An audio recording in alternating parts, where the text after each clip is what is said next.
Hello learners, welcome to चलते इस video में हम फटाफट रिवाइज करेंगे इंटरनेशनल मार्केटिंग ओरिएंटेशन, जिसमें कि हम ईपीआरजी फ्रेमवर्क डिस्कस करेंगे और एक्सपाट्रिएट और रीपाट्रिएट क्या होता है यहाँ पे हम डिस्कस करेंगे। तो चलिए स्टार्ट करते हैं। सबसे पहले कि इंटरनेशनल मार्केटिंग, देखिए जब मार्केटिंग एक्टिविटीज़ यानी कि 4P product, price, place, promotion, ये आप सभी को पता है कि जब मार्केटिंग सब्जेक्ट में आपने पढ़ा होगा, तो जब यही मार्केटिंग एक्टिविटीज़ आप बियॉन्ड द बाउंड्रीज परफॉर्म करने लगते हैं, यानी कि किसी दूसरे कंट्री में जाके आप प्रोडक्ट बना रहे हैं, प्राइसिंग कर रहे हैं, उसकी प्लेसमेंट कर रहे हैं, उसकी प्रमोशन कर रहे हैं, तो यही मार्केटिंग क्या कहलाती है? इंटरनेशनल मार्केटिंग कहलाती है।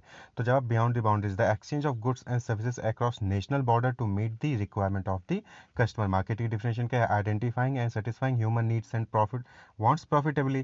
तो जब आप आइडेंटिफाई करते हो ह्यूमन की नीड्स को, वांट्स को प्रॉफिटेबली, तो वही मार्केटिंग कहलाता है। और जब बियॉन्ड द बाउंड्री जाके आप किसी दूसरे कंट्री के कस्टमर्स की नीड को आइडेंटिफाई कर रहे हो, फुलफिल कर रहे हो गुड्स और सर्विस को एक्सचेंज करके, तो उसको क्या कहते हैं? इंटरनेशनल मार्केटिंग कहते हैं। Marketing activities performed across national border, यानी कि जो 4P है, प्रोडक्ट, प्राइस, प्लेस, प्रमोशन, जब आप उसको अक्रॉस द बॉर्डर वही सारी चीज़ें एक्टिविटीज़ परफॉर्म करते हैं, तो उसको हम क्या कहते हैं? International marketing. तो according to Hess and Cateora एक डिफिनेशन है कि जिसमें उन्होंने कहा कि international marketing is the performance of business activities that direct the flow of goods and services to consumers or users in more than one nation. यानी कि जब आप ऐसी कोई मार्केटिंग एक्टिविटीज़ परफॉर्म करते हैं, ऐसी मार्केटिंग एक्टिविटीज़ परफॉर्म करते हैं जैसे कि जो आपकी कंट्री का गुड्स और सर्विसेज है, आप डोमेस्टिक लेवल पे जो प्रोड्यूस कर रहे हो, वो फॉरेन मार्केट में एंटर करता है, तो वही क्या कहलाता है? इंटरनेशनल मार्केटिंग कहलाता है। तो सिंपल सी बात करें, इंटरनेशनल मार्केटिंग क्या हो गया? तो इंटरनेशनल मार्केटिंग जहाँ पे आप जो है ऐसी बिजनेस एक्टिविटीज़ परफॉर्म कर रहे हैं जिससे कि आपका जो गुड्स और सर्विसेज है वो बियॉन्ड द कंट्री, यानी कि दूसरे नेशंस में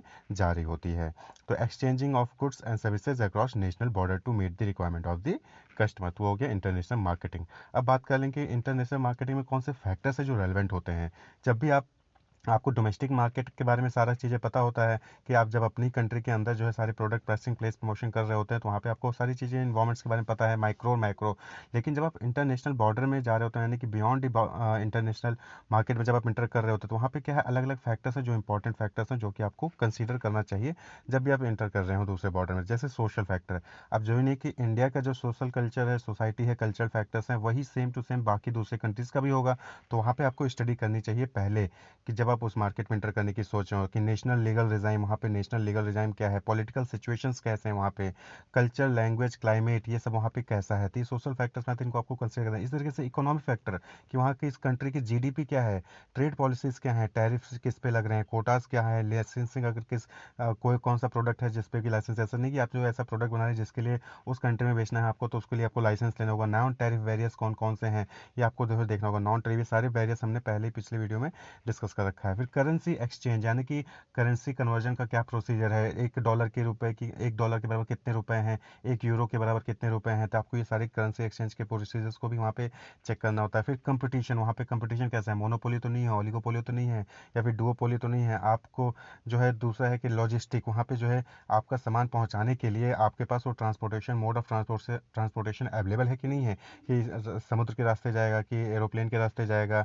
या फिर किसी दूसरे रास्ते से जाएगा। तो आपको ट्रांसपोर्टेशन की फैसिलिटीज़ को भी वहाँ पे चेक करना होगा जब भी आप किसी इंटरनेशनल मार्केट में एंटर कर रहे हैं। वहीं रिस्क, तो आपको ये भी देखना है कि उस मार्केट में एंटर करने पर रिस्क कितना है। पॉलिटिकल रिस्क भी हो सकता है, सोशल रिस्क भी होता है, कल्चरल रिस्क भी हो सकता है, लॉजिस्टिक से रिलेटेड रिस्क हो सकता है कि भाई आप जो है समुद्र के रास्ते लेके जा रहे थे, चोरी हो गई, थ्रेटिंग हो गया, या फिर कोई और हो गया, तो political risk, commercial risk, act of God, यानी कि भूकंप आ गया या फिर कोई और नेचुरल क्लाइमेट्स आ गए तो उसकी वजह से कोई भी नुकसान हो गया। Enemies, act of enemies, enemies यानी दुश्मन ने आप लोगों को आपकी चीज़ों पे नुकसान पहुंचाया। थीव्स यानी चोरी हो गई आपके सामान। तो ये सारे रिस्क भी होते हैं जो कि इन्वॉल्व होते हैं इंटरनेशनल मार्केटिंग में। नेक्स्ट है international marketing orientation, that is EPRG framework की इंपॉर्टेंट टॉपिक है ईपीआरजी फ्रेमवर्क। तो ईपीआरजी का क्या फुल फॉर्म होता है अभी हम यहाँ पे देखेंगे और साथ ही साथ इसका मतलब भी समझेंगे। तो ये इंटरनेशनल मार्केटिंग ओरिएंटेशन, यानी कि जब कोई भी कंपनी इंटरनेशनल मार्केट में एंटर कर रही होती है तो इनमें से कोई एक ओरिएंटेशन के हिसाब से करती है। या तो वो क्या करती है कि जिस कंट्री में जा रही है उस कंट्री के अकॉर्डिंग प्रोडक्ट बनाएगी, या तो दूसरा ऑप्शन हो सकता है कि हम जहाँ यहाँ डोमेस्टिक कंट्री में जो प्रोडक्ट बना रहे हैं वैसा ही प्रोडक्ट हम दूसरे कंट्री में भेजेंगे। या फिर हो सकता है कि हम एक ऐसा प्रोडक्ट बनाएंगे जो पूरे ग्लोबल जो है पूरे वर्ल्ड में हम भेजेंगे।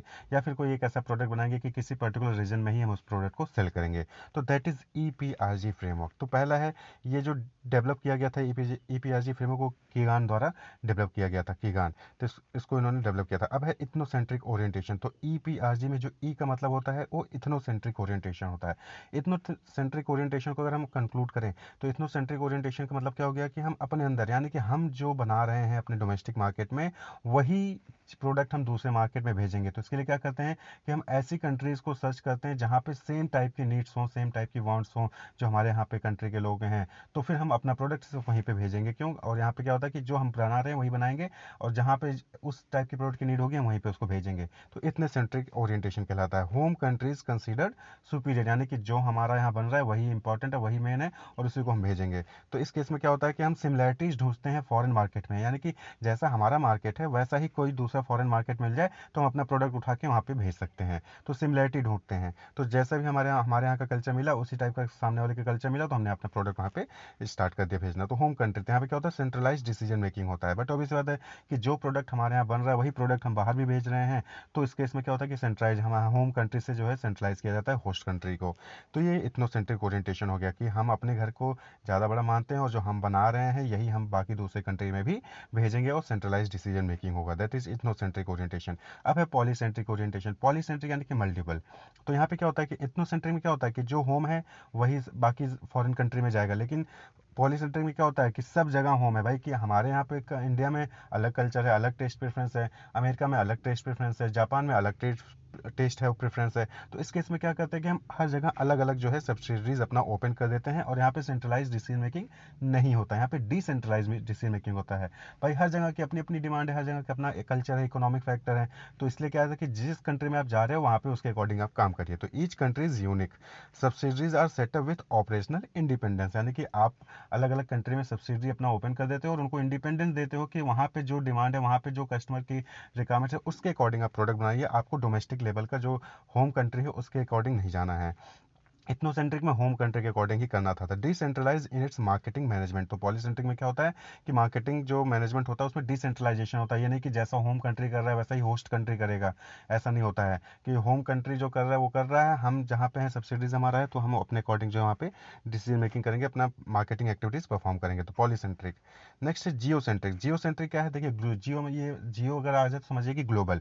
ग्लोबल यानी कि आप एक ऐसा प्रोडक्ट बनाते हो कि जो पूरे वर्ल्ड में कहीं पे भी आप चले जाइए उन सभी की नीड्स को फुलफिल करता है। तो ग्लोबल ओरिएंटेशन होता है। वर्ल्ड व्यू, हम यहाँ पे कहते हैं अलग अलग कंट्री या अलग अलग लोगों को नहीं देखें, हमें वर्ल्ड व्यू देखते हैं। हमने ये प्रोडक्ट बनाया, ये पूरे वर्ल्ड को सूट करेगा। तो that is world view. Seek to create global strategy that is fully responsive to local need and want. एक ऐसा ग्लोबल स्ट्रेटजी बनाते हैं जिससे कि सभी लोकल जो होते हैं, सभी लोकल की नीड्स और वांट्स जो है वो फुलफिल हो जाए। तो that is Jio centric.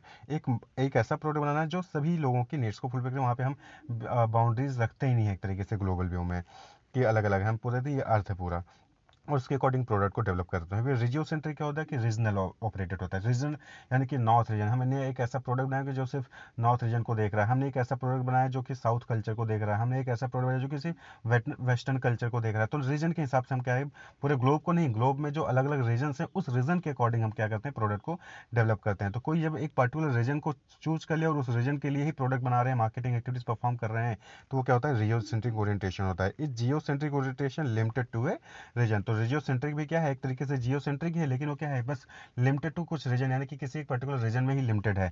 Jio centric में क्या है, पूरे ग्लोब के लिए, पूरे वर्ल्ड के लिए जो है प्रोडक्ट स्ट्रेटजी बनाता है मार्केटिंग की। लेकिन रिजियो सेंट्रिक में ये जियो सेंट्रिक है, लेकिन किसी एक पर्टिकुलर रीजन के लिए बनाता है, कि साउथ रीजन हो गया, नॉर्थ रीजन हो गया, ईस्ट रीजन हो गया, वेस्ट रीजन हो गया। तो एक रीजन के लिए पर्टिकुलर हम क्या करते हैं, प्रोडक्ट बना रहे होते हैं। तो वो क्या होता है, रिजियो सेंट्रिक होता है। तो ये हमारा मार्केटिंग ओरिएंटेशन है कि हम कैसे मार्केटिंग कर रहे होते हैं। इथनोसेंट्रिक ओरिएंटेशन में हम होम कंट्री का जो मार्केटिंग एक्टिविटीज़ है वही होस्ट कंट्री में भी कर रहे होते हैं, और होम कंट्री में ही सेंट्रलाइज डिसीजन मेकिंग लिया जाता है। पॉलीसेंट्रिक में अलग अलग जगह पे सब्सिडीज ओपन कर दिया जाता है, और सब्सिडीज अपने अकॉर्डिंग उस एरिया के अकॉर्डिंग ऑपरेट कर रहे होते हैं। जो भी फॉरेन मार्केट में सब्सिडीज है उस फॉरेन मार्केट के जो कस्टमर के नीड एंड वांट्स है उसके अकॉर्डिंग वो अपनी मार्केटिंग एक्टिविटीज परफॉर्म करते हैं। यहाँ पे डिसेंट्रलाइज डिसीजन मेकिंग होता है। जियो सेंट्रिक ओरिएंटेशन में हम ग्लोबल स्ट्रेटजी बनाते हैं। हम यह देखते ही नहीं कि अलग अलग कंट्री हैं, अलग अलग लोग हैं। हम एक ऐसा ग्लोबल स्ट्रेटजी बनाते हैं जो सभी की नीड्स और वांट्स को पूरी करता होगा। रीजियो सेंट्रिक में ग्लोबल ही स्ट्रेटजी है, लेकिन यहाँ पे क्या होता है कि एक पर्टिकुलर रीजन के लिए इन्वॉल्व होता है। हम नॉर्थ रीजन चूज कर लिए, नॉर्थ अमेरिका चूज कर लिया, नॉर्थ अमेरिका के लोगों के लिए अपना प्रोडक्ट बनाए जा रहे हैं। ठीक है, तो इस तरीके से होता है। वेस्टर्न कंट्रीज के लिए हमने चूज कर लिया, वेस्टर्न कंट्रीज एक रीजन हो गया, उस रीजन के लिए हम प्रोडक्ट बना रहे हैं, वेस्टर्न कल्चर के अकॉर्डिंग ही हमारा प्रोडक्ट वहाँ पे सेल होगा। तो ये रिजियो सेंट्रिक हो गया।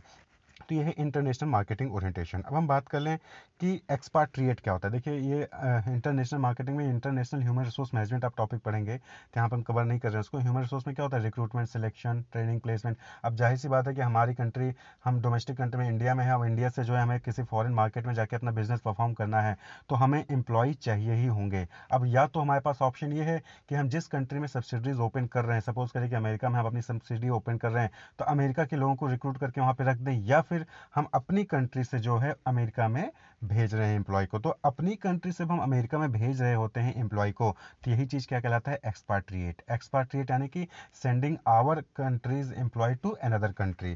तो expatriate, an expatriate is an employ sent by his or her employer to work in a foreign country. तो जब हम अपनी एम्प्लॉय को अपनी कंट्री से किसी दूसरे कंट्री में, फॉरेन कंट्री में वर्क करने के लिए भेजते हैं तो उसको हम क्या कहते हैं, एक्सपाट्रिएट कहते हैं। An expatriate is somebody who has left their country of origin in order to reside in another country. तो जब अब कोई भी पर्सन जो है अपनी कंट्री को छोड़ के दूसरी कंट्री में जाके रहता है तो उसी को क्या कहते हैं, एक्सपाट्रिएट कहते हैं। एक्सपाट्रिएट मे लिव टेम्पोरली ओवरसीज और completely renounce their citizenship of one country in favour of another. तो यहाँ पे क्या होता है कि या तो एक्सपाट्रिएट जो है वो टेम्पोररी कुछ टाइम पीरियड के लिए जाते हैं दूसरी कंट्री में, या फिर वो अपनी सिटीजनशिप जो है वो चेंज कर लेते हैं कि हमेशा के लिए परमानेंट वहीं पे हो जाते हैं, क्योंकि वहीं पे उनको हमेशा के लिए रहना है। तो एक्सपाट्रिएट कहते हैं इनको। तो एक्सपर्ट्रेट मैनेजमेंट जो है वो टॉपिक है आपका यूनिट 3 में। तो इसमें क्या है, एक्सपर्ट्रेट मैनेजमेंट प्रैक्टिस इंक्लूड। तो भाई एक्सपर्ट्रेट है जो यहाँ से हमारी कंट्री से बाहर कंट्री में जा रहा है तो उसको कई सारी चीज़ें ट्रेनिंग देनी होती हैं कि वहाँ के कल्चर को समझना है, वहाँ के पॉलिटिकल इशूज़ को समझना है, वहाँ के लोगों के टेस्ट और प्रेफरेंस को समझना है। तो कई सारी चीज़ें होती हैं जो उसको डील करनी पड़ती हैं। डोमेस्टिक में अपने घर में था तो अपने घर की सारी चीज़ें उसको पता थी, लेकिन जैसे ही बाहर किसी देश में जाता है, बाहर किसी दुनिया में जाता है तो वहाँ पर उसको सारी चीज़ें नहीं पता होती हैं, तो उसको मैनेज करना ज़रूरी है। तो उसी में आता है सिलेक्शन। पहली चीज़ तो कुछ स्टेप्स हैं जैसे कि जो कि एक्सपर्ट्रेट मैनेजमेंट में इंपॉर्टेंट है, सिलेक्शन। कि पहले तो राइट पर्सन को सेलेक्ट करिए कि जो किसी दूसरी कंट्री में जाने लायक हो। ऐसा नहीं कि किसी को भी अपने लिए, उसको अब कम्युनिकेशन ही नहीं आता, अब बाहर कंट्री में चला गया, वहाँ की इंग्लिश लैंग्वेज ही नहीं आ रही तो उसको क्या भेजेंगे, तो नहीं भेज सकते, इससे उसको प्रॉब्लम होगी। तो आपको सिलेक्शन, राइट सिलेक्शन करना है, सिलेक्शन, प्रिपरेशन, उसको प्रिपेयर करना है, licence with home country representative, फिर अपनी कंट्री से रिप्रेजेंटेटिव से उसके बीच में लाइसेंस करवाना है, रिलेशनशिप डेवलप करना है, परफॉर्मेंस इवोल्यूशन, उसकी परफॉर्मेंस को भी इवोल्यूएट करना है कि सही से वो परफॉर्म कर पा रहा है या नहीं कर पा रहा। और फिर रिपाट्रिएशन। रिपाट्रिएशन क्या होता है कि return of someone with to their on country. यानी कि एक्सपाट्रिएट क्या हो गया कि हमने अपनी कंट्री यानी इंडिया से किसी पर्सन को भेज दिया, एम्प्लॉय को भेज दिया है अमेरिका में काम करने के लिए। रिपाट्रिएशन क्या हो जाएगा, अमेरिका में काम करने के लिए किसी को भेजा था, अब अमेरिका से उसको हमने वापस अपनी कंट्री में बुलवा लिया है, होम कंट्री में बुलवा लिया है, तो उसको कहते हैं रिपाट्रिएशन। ये भी क्या है, एक्सपाट्रिएट का मैनेजमेंट है भाई। एक्सपाट्रिएट है यानी भेजा था उसको, अब वापस बुला लिए तो उसको रिपाट्रिएशन कहेंगे। करियर प्लानिंग, यानी कि अब वो कोई गया है तो उसकी करियर प्लानिंग के लिए भी उसको जो है एक्सपाट्रिएट की करियर प्लानिंग के भी मैनेजमेंट करनी, वहाँ पे जाने के बाद उसको यानी कि उसी पोस्ट पे छोड़ देना, उसके आगे की ग्रोथ के लिए भी प्लानिंग करनी होती है। तो ये एक्सपाट्रिएट मैनेजमेंट में आता है। तो जैसे कि प्री डिपार्चर ट्रेनिंग, कुछ चीज़ें ध्यान होती हैं expert training. Pre departure training, departure means कि जब यहाँ से होम कंट्री से वो होस्ट कंट्री में जा रहा है तो उससे पहले ही कुछ चीज़ें आपको जो है ध्यान में देनी चाहिए, उसको ट्रेनिंग देनी चाहिए। जैसे कि जिस कंट्री में वो जा रहा है उसका, उस कंट्री की कल्चर कैसा है, उसका लैंग्वेज कैसा है, सेफ्टी और सिक्योरिटी की वहाँ पे क्या प्रोसीजर्स हैं, family life including choosing school for children, इन सब चीज़ों से उसके बारे में बताना चाहिए कि भाई वहाँ पे तुम जाओगे तो यहाँ पे ऐसे फैमिली लाइफ साइकिल है, वहाँ पे यहाँ स्कूलिंग होगी, ये सारी चीज़ें हैं। तो उसको प्री डिपार्चर ट्रेनिंग उन सर्विस सभी चीज़ों के बारे में देनी चाहिए। फिर local support for non work administration, वहाँ पे पहुँचने के बाद वहाँ के किसी लोकल पर्सन से जो है आपको जो है वहाँ पे नॉन वर्क एडमिनिस्ट्रेशन से रिलेटेड चीज़ें जो है उसको सपोर्ट मिलनी चाहिए कि वहाँ पे कैसे रूम मिलेगा, कहाँ से पानी आएगा, कहाँ से बाकी चीज़ें जो होती हैं इसको फैमिली को चलाने के लिए वो सारी चीज़ें कैसे आएंगी, उसके लिए सपोर्ट वहाँ पे प्रोवाइड करना चाहिए। जैसे एकोमोडेशन के हो गया, रहने का कहाँ, यूटिलिटीज़ हो गया, खाने पीने के सामान हो गए, लैंग्वेज कि लोगों की लैंग्वेज कैसे समझ पाए, स्कूल्स कहाँ हैं, कहाँ पे एडमिशन होगा, कैसे एडमिशन होगा, पर्सनल टैक्स कैसे, जो भी टैक्स वगैरह वहाँ पे सिस्टम होगा वो कैसे उसको देना है। तो ये सारी चीज़ों के लिए सपोर्ट चाहिए होता है वहाँ पे लोकल किसी एम्प्लॉय द्वारा, लोकल किसी पर्सन द्वारा। तो ये भी आपको जो है मैनेज करना होता है एक्सपाट्रिएट मैनेजमेंट में। फिर आता है आपका हेल्प बिल्डिंग ए सोशल नेटवर्क। अब अकेले कोई भी सोसाइटी में नहीं रह सकता है कि आपको वहाँ भेज दिया कि आप अपने घर के अंदर बंद हो कंटिन्यूस, नहीं, आपको सोशल नेटवर्क भी वहाँ पे डेवलप करना होता है। तो उसके लिए भी वहाँ पे क्या होता है कि आपको हेल्प करना चाहिए, यानी कि कंट्री को, जो भी कंपनी को, जो कंपनी भेज रही है अपने एम्प्लॉय को दूसरे कंट्री में, उसको इन सब चीज़ों को मैनेज करना होता है। Arrange informal introduction to colleagues before the employ go on assignment. तो सबसे पहले इसमें कैसे आप कर सकते हैं कि सोशल नेटवर्क को डेवलप करने के लिए कि आप जो है कलीग्स के साथ एक इनफॉर्मल इंट्रोडक्शन करवा सकते हैं कि असाइनमेंट से जाने से पहले एक इनफॉर्मल कम्युनिकेशन हो जाता है, तो फिर क्या होता है कि इससे अपने आप ऑटोमेटिक एक रिलेशनशिप डेवलप हो जाता है। Encourage employ to use social media to build relationship with colleague. उनसे बोलिए कि वो सोशल मीडिया का यूज़ करें कि अपने कलीग्स के साथ रिलेशनशिप को डेवलप करने के लिए, social relationship. On going support, अब ये नहीं है कि आपने ये सारी चीज़ें एक बार कर दी उसके बाद छोड़ दिया, नहीं, आपको कंटिन्यूस बीच बीच में उनको पूछना भी है कि आप सही हैं, आपके साथ कोई प्रॉब्लम तो नहीं है, आप सारी चीज़ें नॉर्मल स्मूथली चल रही कि नहीं चल रही। तो ऑन गोइंग सपोर्ट भी आपको जो है देना है जब तक कि वहाँ पे है। हेल्थ केयर से रिलेटेड सपोर्ट हो गया कि स्वास्थ्य यानी कि कोई प्रॉब्लम आ गई, कहीं पे मेडिकल कोई इश्यूज आ गया, तो उसके रिलेटेड भी आपको वहाँ पे ध्यान देना है, उनको सपोर्ट करना है। और फिर है, तो ये सारी चीज़ें जो हैं आपको ध्यान देनी होती है एक्सपेट्रिएट मैनेजमेंट को, यानी कि जब भी आपका कोई एम्प्लॉई अपनी डोमेस्टिक कंट्री से फॉरेन कंट्री में जा रहा होता है, तो उसको इन सारी चीज़ों के जाने से पहले उस कंट्री का culture, language, social, personal tax या जो भी सारी चीज़ें, सोशल कॉन्टैक्ट्स हो गए, हेल्थ केयर हो गए, इन सभी चीज़ों के बारे में उसको प्रॉपर ट्रेनिंग देनी होती है और प्रॉपर वहाँ पे सुविधाएं मुहैया कराने होते हैं। उसके बाद ही आपको जो है वहाँ पे आपका एक्सपेट्रिएट जो एम्प्लॉय है वो अच्छे से परफॉर्म कर पाएगा। नहीं तो क्या होगा कि वो अपने आप को मैनेज करने में ही लगा देगा, तो जिस असाइनमेंट पे आपने भेजा है वो असाइनमेंट कहाँ पे कर पाएगा, तो शायद वो बाद में आएगा। पहले वो अपने आप को संभालने में लगाएगा कि मैं इस कंट्री में आया तो पहले मैं चीज़ों को सीख लूँ, पहले मैं ही खुद देख लूँ कि क्या करना है। तो इसके लिए इसको मैनेज करने के लिए क्या होता है, ट्रेनिंग दी जाती है, ताकि वहाँ पे पहुँच के वो सीधा सीधा अपने असाइनमेंट पे पहुँच के अपने काम को फोकस कर सके, इन सब चीज़ों पर वो टाइम वेस्ट ना करे। तो एक्सपर्ट मैनेजमेंट। और वहीं पर जब कोई परफॉर्म नहीं कर पाता है तो उसको हम क्या कहते हैं, अपने वापस कंट्री में बुला लेते हैं, तो उसको कहते हैं रिपाट्रिएशन। तो ये कुछ इंपॉर्टेंट टॉपिक थे यूनिट 3 से। Wish you all the best, keep watching, subscribe the channel for more videos. Thank you.